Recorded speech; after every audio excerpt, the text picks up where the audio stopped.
Hello সবাই, কেমন আছেন? আলহামদুলিল্লাহ আমি ভালো আছি। আশা করি আপনারাও ভালো আছেন। আজকের টপিক হচ্ছে টক ঝাল মিষ্টি আমের ভর্তা।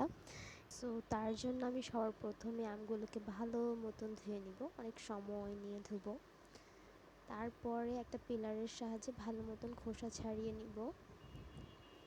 দোনোটা আমেরই আমি খোসা ছাড়িয়ে নিয়েছি খুব সুন্দর করে। তারপর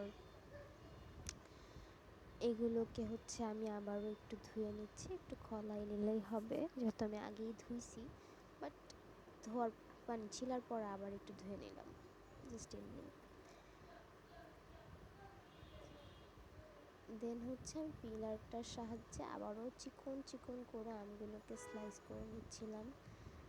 আর তারপরে একটা কাঁচা মরিচ ভালো মতন ধুয়ে পাটার মধ্যে একটু পিষে নিব। মানে এটা একদম পেস্ট করে ফেলতে হবে এমন না, একটু আস্তে আস্তে থাকবে, আবার একদম পেস্ট হয়ে যাবে এরকম একটু থেতো করে নিলেই হবে।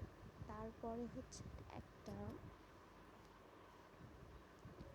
তারপরে এটা আমি একটু থেতো করে নেওয়া হয়ে গেলে আমি একটা শুকনো মরিচ চুলায় আগুনের মধ্যে একটু পুড়াই নিব।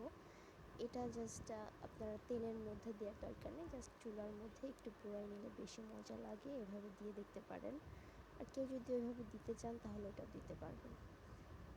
দেন আমগুলো যে স্লাইস করে রেখেছিলাম ওইটার মধ্যে একটু লবণ দিছি, আবার আর একটু চিনি অ্যাড করছি।